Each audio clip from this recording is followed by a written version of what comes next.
Tutti conosciamo la regina Elisabetta I d'Inghilterra, l'ultima della dinastia Tudor che diede il nome a un'epoca, l'età elisabettiana.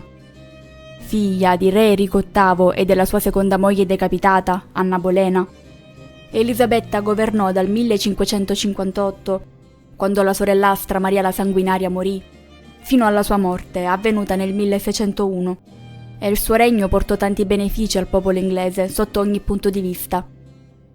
Ciò che non tutti sanno è la voce che è sempre circolata sul suo conto. Molti sostengono che Elisabetta I fosse un uomo, travestito come una donna. Bram Stoker, lo scrittore di Dracula, il celebre romanzo del 1897, nel 1910 pubblicò un libro dal titolo I più famosi impostori della storia, sostenendo che la regina Elisabetta non fosse altro che un uomo travestito da donna.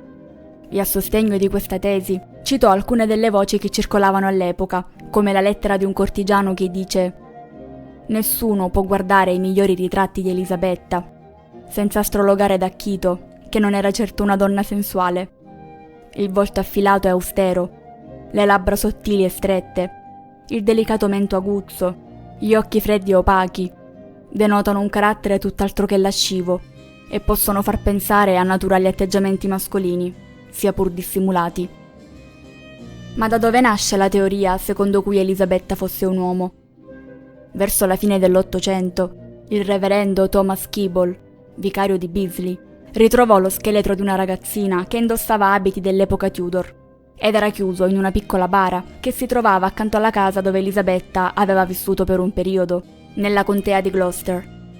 La leggenda narra che a un certo punto della sua infanzia, probabilmente intorno al 1543 o al 1544, Enrico la mandò lì per metterla in salvo da una terribile epidemia di peste che stava girando.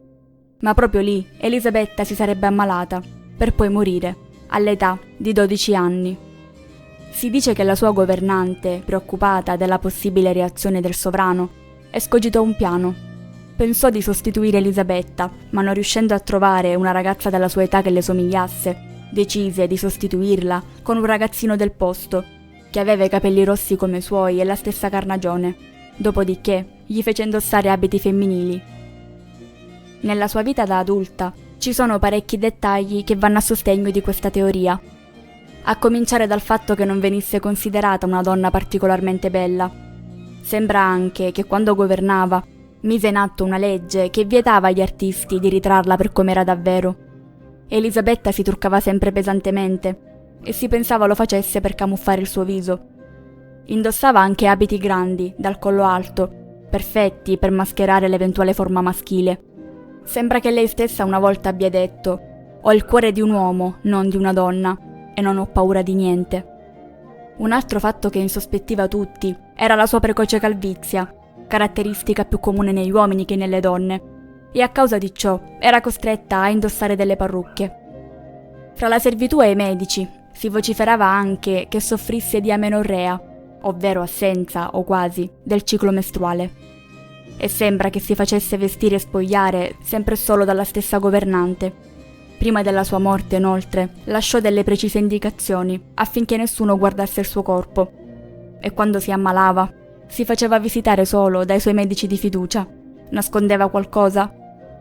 Come tutti sappiamo, Elisabetta I non si volle mai sposare, e su questo punto rimase sempre molto determinata, tanto da guadagnarsi il soprannome di Regina Vergine. Ma anche questa scelta creò pettegolezzi. Una donna che non voleva prendere marito era un fatto insolito. Sappiamo però che sebbene Elisabetta non si sia mai sposata, ebbe degli amanti. Nel particolare ricordiamo Robert Dudley. Non si sa se abbiano mai avuto rapporti sessuali, ma se Elisabetta fosse stato un uomo, è possibile che non se ne rendesse conto. È molto probabile che sia stato il suo forte carattere e il suo comportamento virile ad alimentare le voci secondo cui lei fosse un uomo. Ricordiamoci che stiamo parlando di un'epoca in cui la figura femminile era vista come una figura debole, che dipendeva da un uomo e che non era di certo in grado di governare da sola un intero regno. Lei invece ci riuscì, alla grande direi, e non si dimostrò mai debole. Secondo voi Elisabetta era un uomo? Secondo me no, semplicemente ha vissuto in un'epoca in cui era raro vedere una donna possedere quel tipo di coraggio Ed è ironico pensare che quando Elisabetta nacque, Enrico non era affatto contento perché voleva a tutti i costi un figlio maschio che potesse un giorno governare. Ma Elisabetta da sola riuscì a portare tanta prosperità agli inglesi, forse più di quanto avrebbe mai fatto un uomo. Fatemi sapere nei commenti cosa pensate di questa vicenda. Ciao!